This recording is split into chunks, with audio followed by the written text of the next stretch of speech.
English.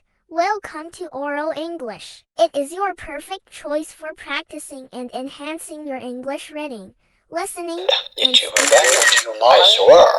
Jechuu dandeenya jechuudha. Baay'eetti amanneenya jechuudha wantichi. I hope for a brighter tomorrow. I hope for a brighter tomorrow. Boriin koo yookiin fuuldurri koo ifaadha jedheen abdadha. Have a nice day. Have a nice day. Guyyaa gaarii siif haa ta'u yookaan guyyaa gaarii qabaadhu. Ammoo jechoota baay'inaan guyyaadhaa gara guyyaatti fayyadamnu tokko tokkotiin ni ilaalla. I swear. I swear.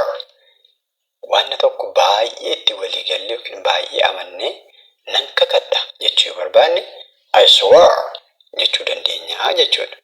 Baay'ee itti amanneerra jechuudha wantichi. Fakkeenyaaf I swear that he is here. I swear that he is here. Nan kakadha asuma jira. Inni asuma jira yookiin as jira abaluun jechuu barbaanne kana jechuu dandeenya jechuudha. Kabra I swear that you haven't done yet. I swear that you haven't done yet. Nan kakadha hagayoonaati hin xumurre. Ati hagayoonaa hin xumurre nan kakadha jechuu barbaanne immoo akka kana jennaa jechuudha. Kanaaf wanticha itti baay'ee amannee akka kanadha jennee abaluun as hin jiru, abaluun jira, akkas gooteetta, akkanan goone nan kakadha jechuu barbaanne I swear that jennee waan barbaanne jechuu dandeenya jechuudha. I hope for jedheen abdadha. Akka kana ta'a jedheen abdii akkasii qaba jechuu barbaanne immoo I hope for jechuu dandeenya jechuudha. Alaallu fakkeenyaaf I hope for a brighter tomorrow. I hope for a brighter tomorrow. Boriin koo yookiin fuuldurri koo ifaadha jedheen abdadha jechuu barbaanne akka kana jennaa jechuudha. Kabra I hope for success in my endeavors. I hope for success in my endeavors. Carraaqii kana keessatti nan milkaa'a jedheen abdadha. Carraaqiin koo kun akka na milkeessu nan abdadha jechuu barbaanne akka kana jechuu dandeenya jechuudha.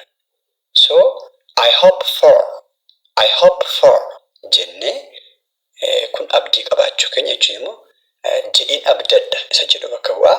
So kana fayyadamnee wanta jechuu barbaanne immoo itti fufnee galchinee akka kana jennee afaan Ingiliffaatiin fayyadamuu dandeenya jechuudha. Inni karaa biraan how's the day? Oolmaan akkamii? Oolmaan akkam ture jennee nama tokko gaafachuu barbaanne how's the day jechuu dandeenya jechuudha. Isuma kana immoo how's fayyadamnee bakka biraa gaafachuu barbaanne how's the life? Jireenya akkamii jiruuf jireenya akkamii jennee yeroo baay'ee nama ni gaafanna. So how's the life jennee afaan Ingiliffaatiin nama tokko gaafachuu dandeenya jechuudha. Omaan jedhu jireenya yookiis omaan jedhu oolmaan jechuu barbaanne immoo not too bad jechuu dandeenya jechuudha. Kana jechuun omaan jedhu isa jedhudha jechuudha. See you later. Booda wal agarraa jechuu barbaanne booda wal agarraa jennee nama tokko wajjin yeroo gargar ba'aa jiru booddee wal agarra jechuudha barbaanne see you later jechuu dandeenya jechuudha. Have a nice day. Guyyaa gaarii siif haa ta'u yookaan guyyaa gaarii qabaadhu jechuu barbaanne nama tokkootiin have a nice day jechuu dandeenya jechuudha.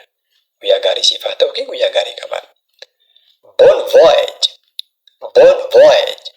Imala gaarii karaa gaarii siif haa ta'u jechuu barbaanne nama tokkootiin bon voyage jechuu dandeenya jechuudha. Oral English.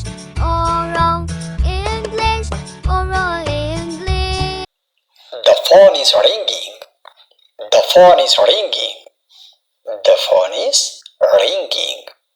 Bilbilli bilbilamaa jira jechuu yoo barbaanne afaan Ingiliffaatiin akkanatti fayyadamuu dandeenya jechuudha. The phone rang. The phone ring. Bilbilli waameera. Bilbilaa jira yoo ta'e waameera jechuu yoo barbaanne akka kana jechuu ni dandeenya jechuudha. I picked up the phone. I picked up the phone. I picked up the phone. Bilbila kaaseera.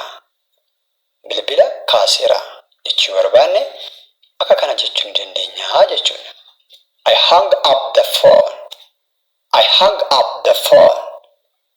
Bilbila sana cufeera jechuu yoo barbaanne immoo I hung up the phone jechuu dandeenya jechuudha. Who is calling? Who is calling? Eenyutu bilbilaa jira? Eenyutu bilbilaa jira?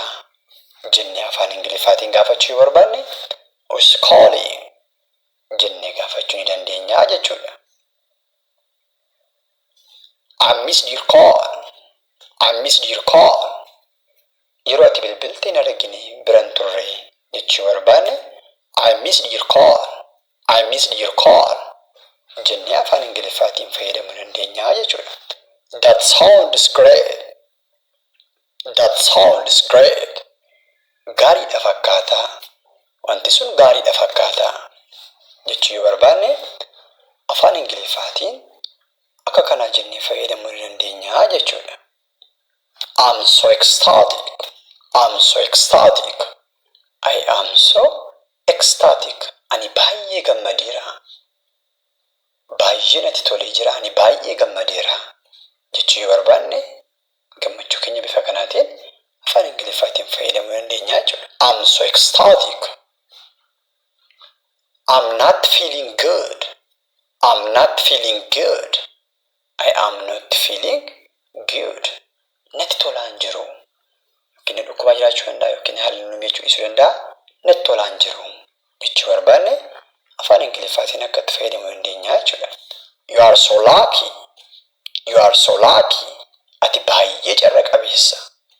Ati baay'ee carra qabeessa jechuu yoo barbaanne akka kana jennee afaan Ingiliffaatiin fayyadamuu dandeenya jechuudha. It's boring. It is boring. Namatti hin tolu. Nama jibbisiisa yookiin namatti hin tolu jechuu yoo barbaanne afaan Ingiliffaatiin it's boring. It is boring jechuu dandeenya jechuudha. What can I help you? What can I help you? What can I help you? Maal si gargaaru? Maal si gargaaru? Jennee afaan Ingiliffaatiin akkanatti gaafachuu dandeenya jechuudha. That will be great. That will be great. Waan sun gaarii ta'a. Wanti sun wanta gaariidha ta'a. Jennee ibsachuu barbaanne afaan Ingiliffaatiin akka kana jechuu ni dandeenya jechuudha. Fakkeenyaaf that will be a great opportunity. That will be a great opportunity. That will be a great opportunity. Wanti sun carraa gaarii ta'a. Wanta carraa gaarii qabu ta'a. Jennee ibsachuu barbaanne akka kana jechuu ni dandeenya jechuudha.